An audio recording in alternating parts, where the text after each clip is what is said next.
আমাদের দেশে হবে সেই ছেলে কবে, কথায় না বড় হয়ে কাজে বড় হবে। মুখে হাসি বুকে বল তেজে ভরা মন, মানুষ হইতে হবে এই যার পণ।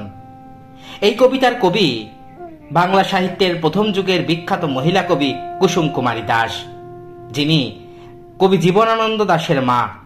তার জন্ম হয় 21শে সেপ্টেম্বর 1875। মতান্তরে 1282 বঙ্গাব্দের 21শে পৌষ বরিশাল জেলার গৈলা গ্রামের এক বিদ্যানুরাগী পরিবারে জন্মগ্রহণ করেন কুসুম কুমারী দাস। তার পিতা চন্দ্রনাথ দাস, মাতা ধনমণি দেবী। তিনি ছিলেন আদর্শ সন্তানের জননী। তার জ্যেষ্ঠ পুত্র বাংলা সাহিত্যের বিখ্যাত কবি রূপসী বাংলার কবি জীবনানন্দ দাশ। কুসুম কুমারী দাসের বাবা চন্দ্রনাথ দাস ব্রাহ্ম ধর্ম গ্রহণ করায় গ্রামবাসীদের সাথে বিরোধিতায় বাধ্য হয়ে পৈতৃক ভিটা ছেড়ে পরিবার সহ তাকে চলে আসতে হয় বরিশালে। কুসুম কুমারী দাস কবি হিসাবে বাংলা সাহিত্যে খুব বেশি লেখালেখি করতে পারেননি, কিন্তু যেটুকু রেখে গেছেন তাতে তার প্রতিভার ছাপ সুস্পষ্ট। তার রচিত আদর্শ ছেলে, যার প্রথম চরণ এই ভিডিও শুরুতে আপনাদের বললাম, বিভিন্ন পাঠ্যপুস্তকে অন্তর্ভুক্ত হয়েছে এই কবিতাটি। এই কবিতা পড়েননি এমন মানুষ খুব কমই রয়েছেন। ছোটবেলা থেকেই একটি পারিবারিক পরিমণ্ডল পেয়েছিলেন তিনি। বরিশাল ব্রাহ্ম সমাজ দ্বারা প্রতিষ্ঠিত মেয়েদের হাই স্কুলে 4র্থ শ্রেণী পর্যন্ত পড়েন। এরপর তার বাবা তাকে কলকাতায় বেথুন স্কুলে ভর্তি করেন। প্রবেশিকা শ্রেণীতে পড়ার সময়ই 1894 সালে বরিশালের ব্রজমোহন ইনস্টিটিউশনের প্রধান শিক্ষক সত্যানন্দ দাশের সঙ্গে কুসুম কুমারী দাসের বিবাহ হয়। 19 বছর বয়সে পতিগৃহে এসে স্বামী সত্যানন্দ দাশের অনুপ্রেরণায় কুসুম কুমারী দাস সাহিত্য চর্চা চালিয়ে যান। বিভিন্ন পত্রপত্রিকায় তার কবিতা প্রায়ই প্রকাশিত হতো। এছাড়া তার স্বদেশী যুগের কবিতা, দেশ বিভাগের ফলে আর্ত জনগণের দুর্দশার কাহিনী সম্বলিত কবিতা, সাময়িক ঘটনা নিয়ে অনেক লেখা উল্লেখযোগ্য। কুসুম কুমারী দাস শুধু যে একজন কবি ছিলেন তাই নয়, তিনি ছিলেন বহুমুখী প্রতিভার অধিকারী এক ব্যক্তিত্ব। নিপুণভাবে গৃহকর্ম সম্পাদন করার পাশাপাশি তিনি বিভিন্ন সমাজ কল্যাণমূলক কাজ করতেন। বহু বছর তিনি বরিশাল ব্রাহ্মিকা সমাজের আচার্যের কাজ করেছেন। বরিশালের বহুবিধ সমাজসেবামূলক প্রতিষ্ঠানের সঙ্গে যুক্ত ছিলেন কুসুম কুমারী দাস। তিনি বরিশাল অঞ্চলের বিভিন্ন মহিলাকে স্বাবলম্বী হতে এবং মাথা উঁচু করে বাঁচতে শিখিয়েছিলেন। মা কুসুম কুমারী দাস সম্বন্ধে একটি নিবন্ধে জীবনানন্দ দাশ লিখেছেন, আমার মা শ্রীযুক্তা কুসুম কুমারী দাস বরিশাল শহরে জন্মান। তিনি কলকাতার বেথুন স্কুলে পড়েছিলেন। খুব সম্ভব ফার্স্ট ক্লাস অবধি পড়েছিলেন। তারপরেই তার বিয়ে হয়ে যায়। তিনি অনায়াসেই বিশ্ববিদ্যালয়ের শেষ পরীক্ষায় খুব ভালোই করতে পারতেন। এ বিষয়ে সন্তানদের চেয়ে তার বেশি শক্তি ছিল বলে আমার মনে হয়। প্রতিভাবান ছেলের পক্ষ থেকে মায়ের মেধার এরূপ অকুণ্ঠ স্বীকৃতি আমাদের মুগ্ধ করে বইকি। সে যাই হোক, 21 শতকে দাঁড়িয়ে আমাদের কৌতূহল কিন্তু অন্যত্র।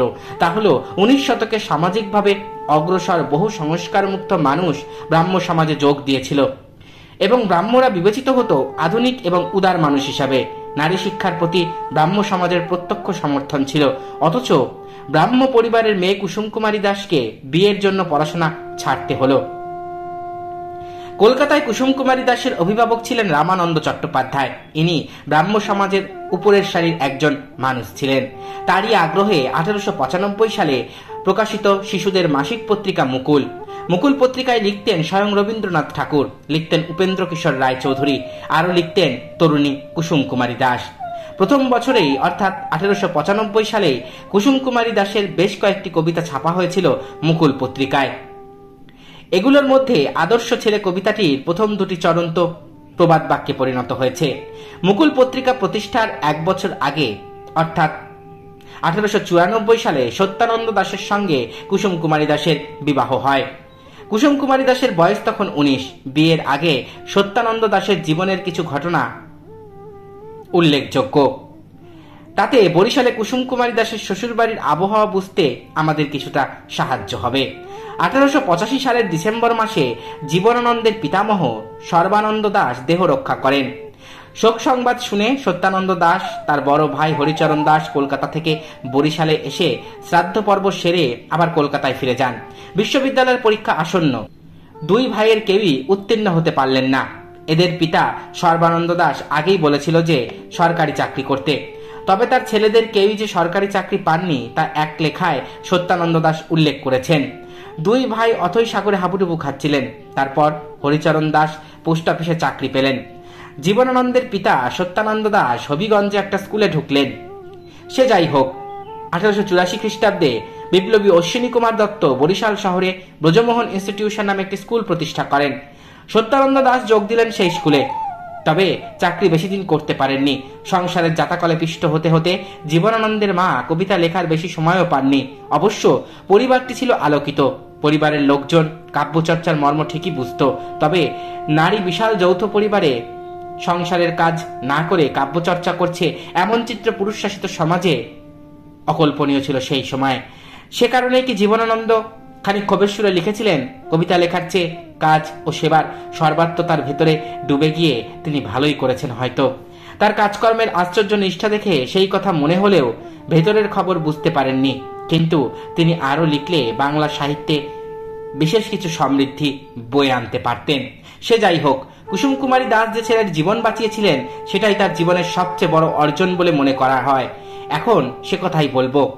জীবনানন্দের ছেলেবেলায় এক ধরনের যকৃতের রোগ হয়েছিল। বাঁচবার আশা ছিল না। ডাক্তার হাওয়া পরিবর্তনের উপদেশ দিলেন। ছেলের মা ছেলেকে নিয়ে গেলেন লখনৌ, আগ্রা, দিল্লি। সঙ্গে পরিবারের একজন পুরুষ সঙ্গী। জলের মতন টাকা খরচ হয়ে যাচ্ছে। আমি আগেই ইঙ্গিত দিয়েছি যে দাস পরিবারের অর্থনৈতিক অবস্থা ভালো ছিল না। ছেলেকে বাঁচানোর জন্য কুসুম কুমারী দাস এমন নিদারুণ প্রচেষ্টাকে যৌথ পরিবারের অনেকের কাছেই আত্মঘাতী বলে মনে হয়েছিল। তবু মানসিকভাবে ভেঙে পড়েননি জীবনানন্দের মাতা। যৌথ পরিবারের সমালোচনা অগ্রাহ্য করে পশ্চিমের স্বাস্থ্যনিবাসে দীর্ঘদিন কাটিয়ে ছেলেকে সম্পূর্ণ সুস্থ করে বরিশালে ফিরে এসেছিলেন জীবনানন্দ দাসের জন্মদাত্রী কুসুম কুমারী দাস। জন্মসূত্রেই লেখার ক্ষমতা পেয়েছিলেন কুসুম কুমারী দাস, তেমনি পেয়েছিলেন তার সুযোগ্য পুত্র জীবনানন্দ। তিনি বিভিন্ন গ্রন্থ রচনা করেন, কবিতা, প্রবন্ধ এবং দৈনন্দিন দিনলিপি। এইসব লেখায় তার মুন্সিয়ানা সহজেই চোখে পড়ে। তার কবিতায় বারবার এসেছে ধর্ম, নীতিবোধ, দেশাত্মবোধের কথা। নারীত্বের আদর্শ নামে এক প্রবন্ধ প্রতিযোগিতায় কুসুম কুমারী স্বর্ণপদকে ভূষিত হন 1948-এর 25শে ডিসেম্বর। কলকাতার রাসবিহারী এভিনিউয়ের বাড়িতে শেষ নিঃশ্বাস ত্যাগ করেন জীবনানন্দ দাশের মাতা, বাংলা সাহিত্যের প্রথম যুগের মহিলা কবি কুসুম কুমারী দাস। এতক্ষণ আপনারা শুনলেন কবি কুসুম কুমারী দাশের বর্ণময় জীবন বৃত্তান্ত। আশা করি ভিডিওটি আপনাদের ভালো লেগেছে। আমার চ্যানেলের ভিডিওগুলো যদি আপনাদের ভালো লাগে তাহলে অবশ্যই চ্যানেলটি সাবস্ক্রাইব করুন। পাশে থাকা বেল আইকনটি ক্লিক করে দিন যাতে পরবর্তী ভিডিও নোটিফিকেশন খুব তাড়াতাড়ি আপনাদের কাছে পৌঁছে যায়। আজকের মতো এখানেই শেষ করছি। ভালো থাকবেন সবাই। নমস্কার।